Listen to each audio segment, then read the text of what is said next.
Hello everyone, here I'm back with another video lecture and today we're going to start the chapter number 5 that is peripheral joint mobilization.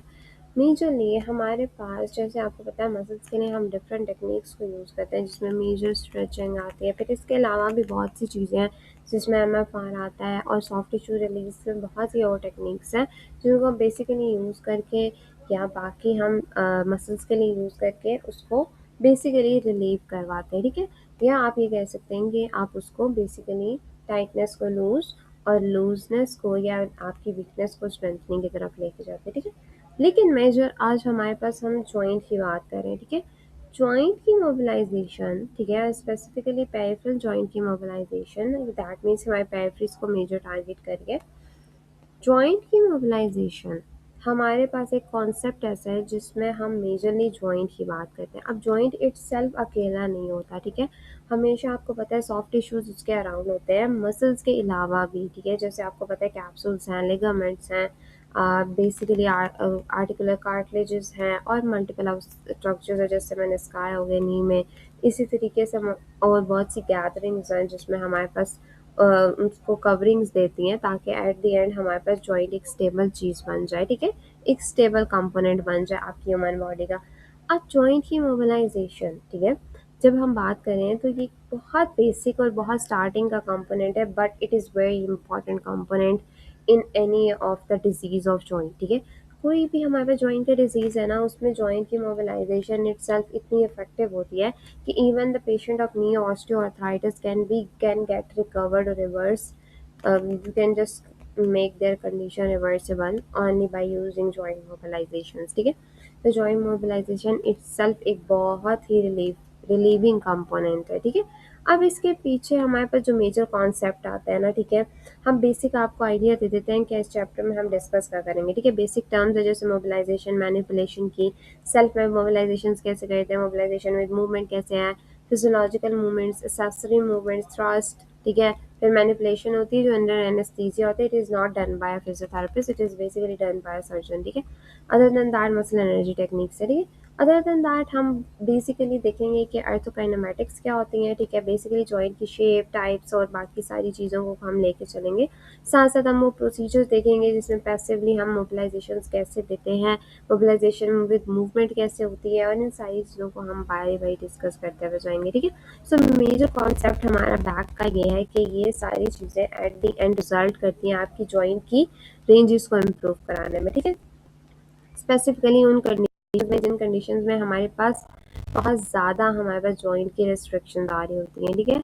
Specifically जैसे बहुत common disease osteoarthritis या frozen shoulder की हम बात करते हैं, ठीक है। सो बेसिकली जॉइंट की मोबिलाइजेशन का जो सारा फैक्ट या कॉन्सेप्ट है ना, उसमें बेसिक एक चीज़ क्या जाती है कि एक मैनुअल थेरेपी की टेक्निक है जो पेन को रिड्यूस करने में, जॉइंट की डिसफंक्शन को इम्प्रूव करने में और रेंज ऑफ मोशन को इंक्रीज करने में हेल्प आउट करती है, ठीक है। अब ये स्पेसिफिकली वर्क करती है अल्टर करने में जॉइंट की मैकेनिक्स को, ठीक है। तभी हमारे पास हम अचीव कर सकते हैं ना। जब जॉइंट की मैकेनिक्स ऑटोमेटिकली वही चल रही है तो जाहिर सी बात है हम उस तरीके से काम नहीं करते। उसकी अल्ट्रेशन करके, जॉइंट की बेसिक मैकेनिक्स की अल्ट्रेशन करके एट द एंड हम रिजल्ट क्या लाते हैं, बेसिकली हम जॉइंट की मोबिलाइजेशंस करके इंक्रीज करते हैं रेंज ऑफ मोशन को, ठीक है, जॉइंट की, जो बेसिकली काफ़ी हद तक रिड्यूस हो चुकी होती है, ठीक है। अब मेजर कॉजेज इसमें क्या है, जॉइंट की मूवमेंट रिस्ट्रिक्ट किस किस वजह से होती है, जैसे आपको पता है पेन और मसल की गार्डिंग हुई, ठीक है। इसके अलावा जॉइंट की फ्यूजन इटसेल्फ स्वेलिंग होगी, जॉइंट में कॉन्ट्रैक्चर्स हैं, ठीक है, एडिशंस होंगी जॉइंट की कैप्सूल में या लिगामेंट्स में, या मैल अलाइनमेंट और सबलक्सेशन होगी जॉइंट की सर्फेसिस में, ठीक है। अब इटसेल्फ डिसलोकेशन की यहाँ पे बात नहीं हुई, ठीक है।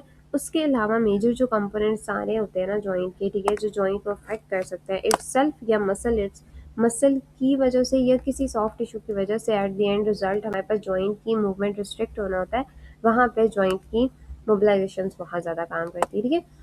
अब जॉइंट की मोबिलाइजेशन डिफर होती हैं बेसिकली नॉर्मल स्ट्रेचिंग से। अब स्ट्रेचिंग के चैप्टर को आपको पता है कि हमने 3-4 बार डिस्कस किया, इसलिए मैंने उसको दोबारा स्टार्ट नहीं करवाया था, ठीक है। आप वो उसी तरीके से जिस तरह से हमने डिस्कस किया हुआ है दैट इज़ इनफ, ठीक है।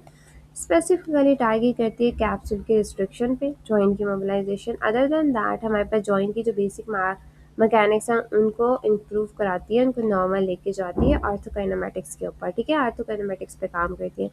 अदर देन दैट हमारे पास हम मिनिमाइज़ कर देते हैं एबनॉर्मल कंप्रेसिव स्ट्रेस को, ठीक है? जैसे आर्टिकुलर कार्टिलेज के ऊपर कोई कंप्रेसिव स्ट्रेस आ रहा है, स्पेसिफिकली किस चीज़ पे आर्टिकुलर कार्टिलेज है जहाँ पे अफेक्ट हो रही होती है, ऑस्टियोआर्थराइटिस में, स्पेसिफिकली नी के ऊपर, ठीक है?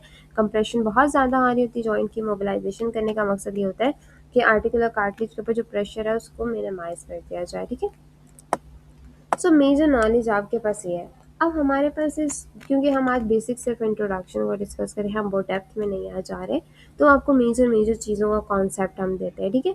अब नॉलेज जो रिक्वायर्ड होती है ना जॉइंट की मोबिलाइजेशन करने के लिए, उसमें आपने हमेशा याद रखना है क्या क्या चीज़ें हैं। एनाटमी, उस जॉइंट की एनाटमी बहुत अच्छी से आपको पता होनी चाहिए, whether that is knee joint, hip joint, that is shoulder joint, elbow, small joints, breast joint, whatever you want to say, ठीक है?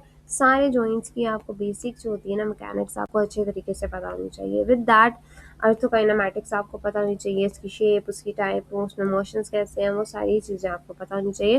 विद दैट पैथोलॉजी, ठीक है? इट्सेल्फ न्यूरोमस्कुलर सिस्टम में अभी क्या पैथोलॉजी चल रही है, वो किस डिज़ीज़ के साथ, या उसके बैकग्राउंड नॉलेज आपको सारी होनी चाहिए।